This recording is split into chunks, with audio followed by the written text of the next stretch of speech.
Welcome back to our study through the book of Genesis. Today we begin Genesis chapter 19, which is one of the most sobering chapters in the Bible.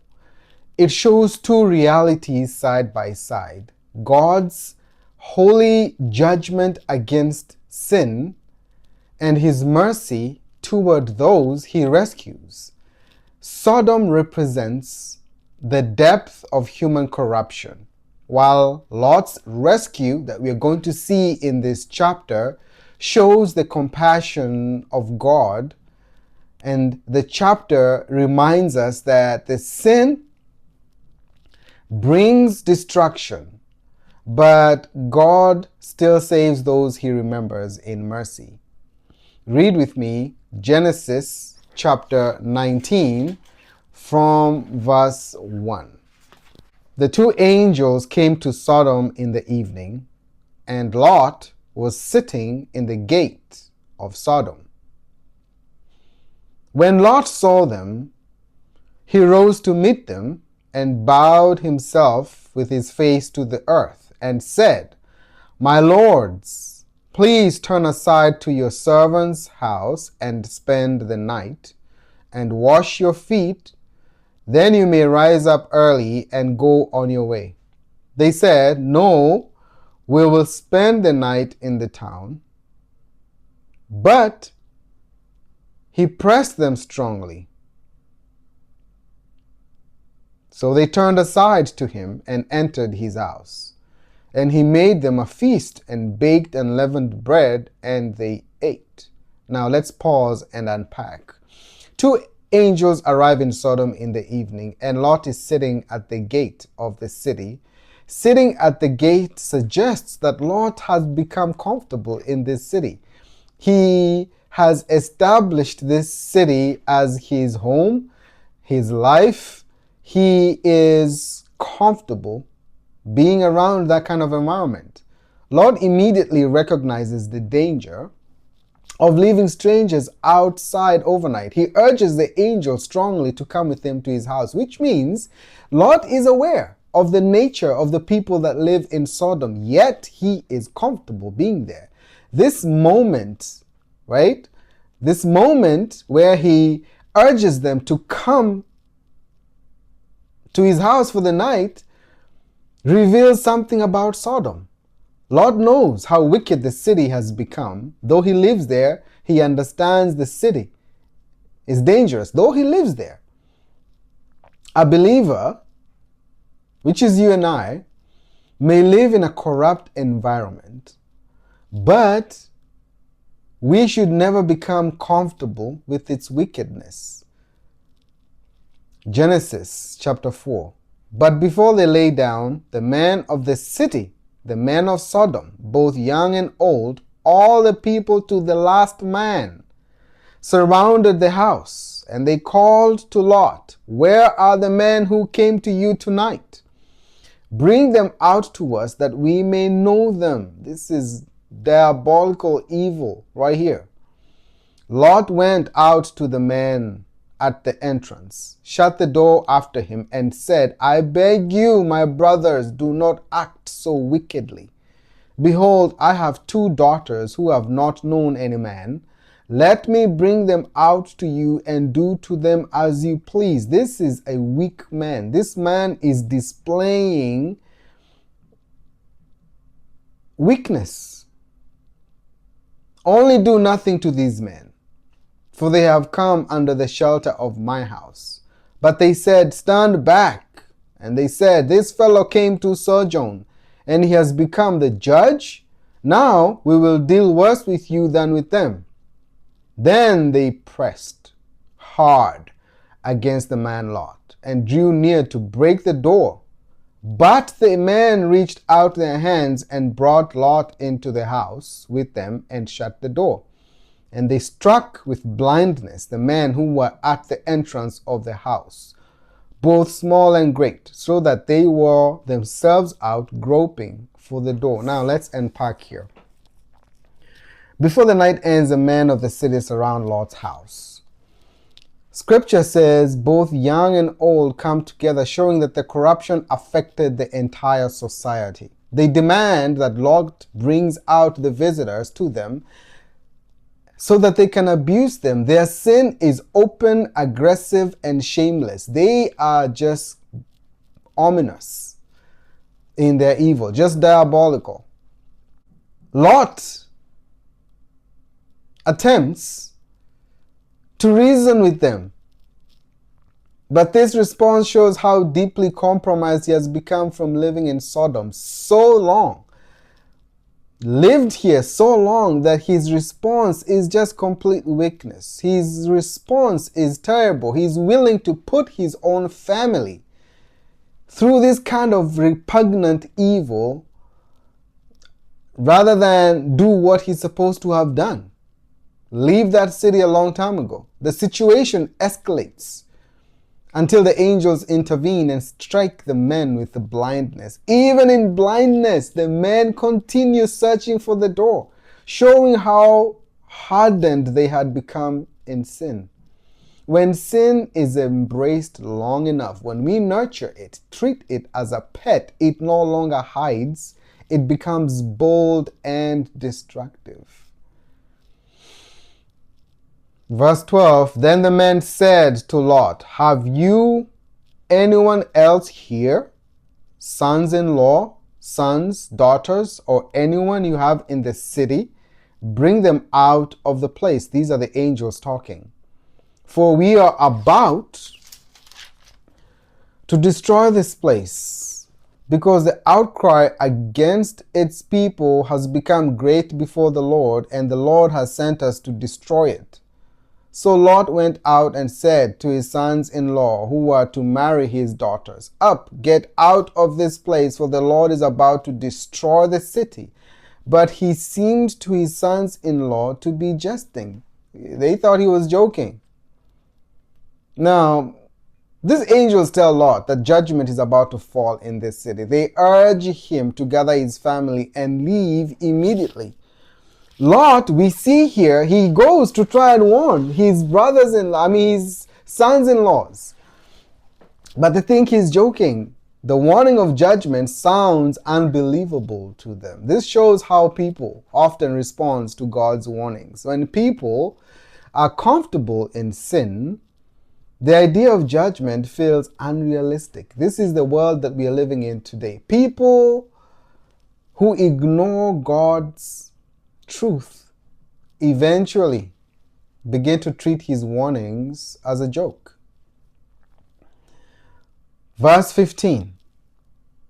As morning dawned, the angels urged Lot, saying, up, take your wife and your 2 daughters who are here, lest you be swept away in the punishment of the city. But he lingered.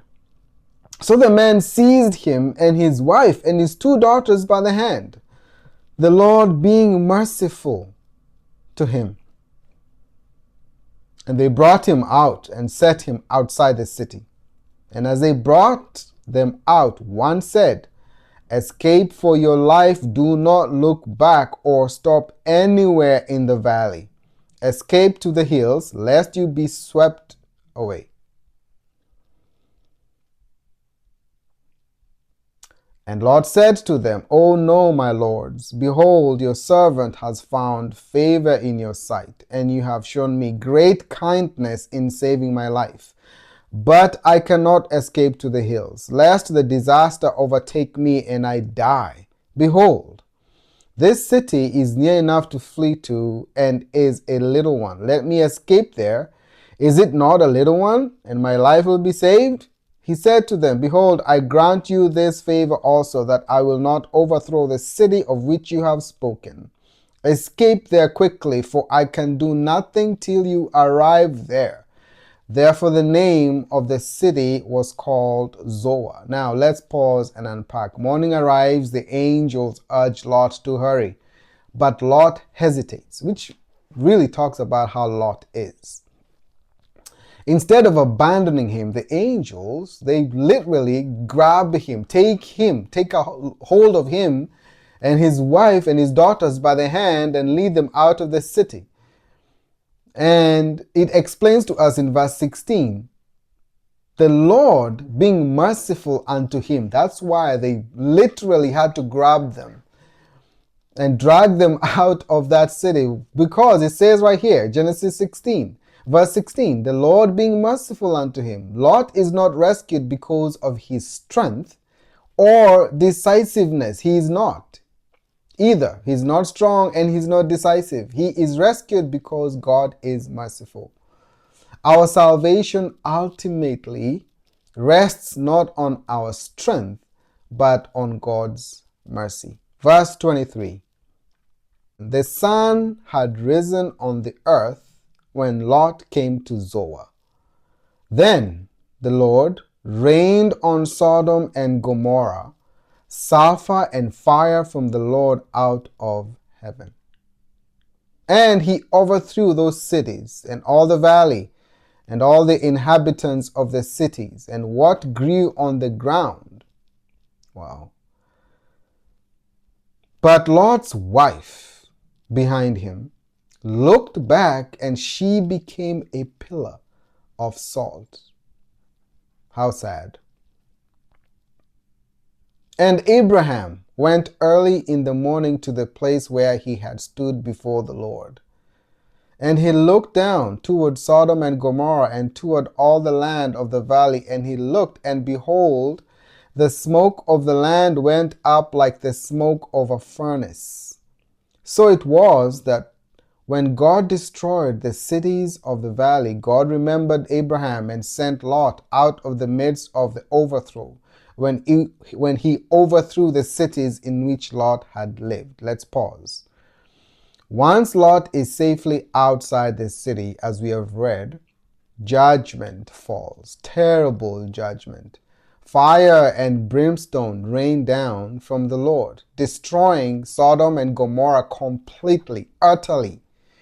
The cities, the inhabitants, and the fertile land are all consumed. Yet verse 29, says, God remembered Abraham and rescued Lot. Lot's deliverance is connected to God's covenant relationship with Abraham.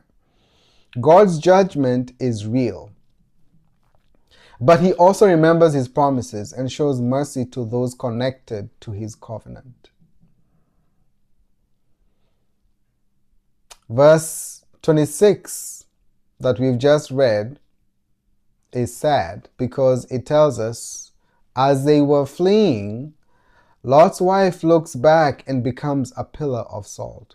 Her action reveals a divided heart. She is not disconnected from Sodom and Gomorrah.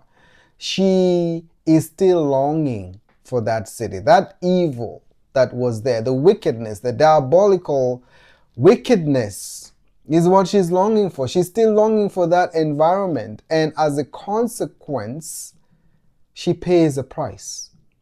Though she left Sodom physically, her heart was still attached to the life she was living behind. Later on in the New Testament, when Jesus is here, he says, Jesus later used this moment as a warning to you and I. Remember Lot's wife. Luke chapter 17, verse 32. It is possible to leave sin outwardly while still longing for it inwardly.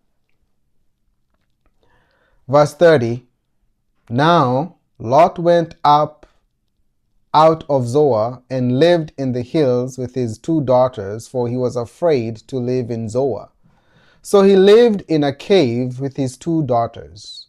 And the firstborn said to the younger, our father is old, and there is not a man on earth to come in to us after the manner of all the earth. Come, let us make our father drink wine, and we will lie with him, that we may preserve offspring from our father. So they made their father drink wine that night. And the firstborn went in and lay with her father. He did not know when she lay down or when she arose. The next day, The firstborn said to the younger, Behold, I lay last night with my father. Let us make him drink wine tonight also. Then you go in and lie with him, that we may preserve offspring from our father. So they made their father drink wine that night also. And the younger arose and lay with him, and he did not know when she lay down or when she arose. Thus both the daughters of Lot became pregnant by their father. The firstborn bore a son and called his name Moab. He is the father of the Moabites to this day. The younger also bore a son and called his name Ben-Ami. He is the father of the Ammonites to this day. Let's pause and end it there. Now, Lot eventually ends up living in a cave with his two daughters. Fearful of losing their future, the daughters commit a terrible act of sin with their father. Two nations are born from this event, Moab and Ammon. The chapter ends in sadness, like we see. Lot escapes judgment, but the damage caused by years of compromise remains. Compromise with the world may not destroy our salvation, but it can deeply damage our lives and our families. In conclusion, Genesis 19 teaches several powerful truths. One, God is holy and judges sin, like he judges Sodom and Gomorrah. Human wickedness can become deeply destructive, like we see the outcomes. God is merciful and rescues those he remembers, like we've just witnessed. A divided heart is spiritually dangerous. It cost Lot's wife her life. The chapter ultimately points us to the seriousness of sin and the greatness of God's mercy. Just as Lot needed rescue from destruction, all people need deliverance from judgment. That includes you and I. And that deliverance ultimately comes through God's saving grace, through our Lord Jesus Christ. Chapter 20 begins next week with Abraham and Abimelech. I hope to see you then. God bless you. Shalom.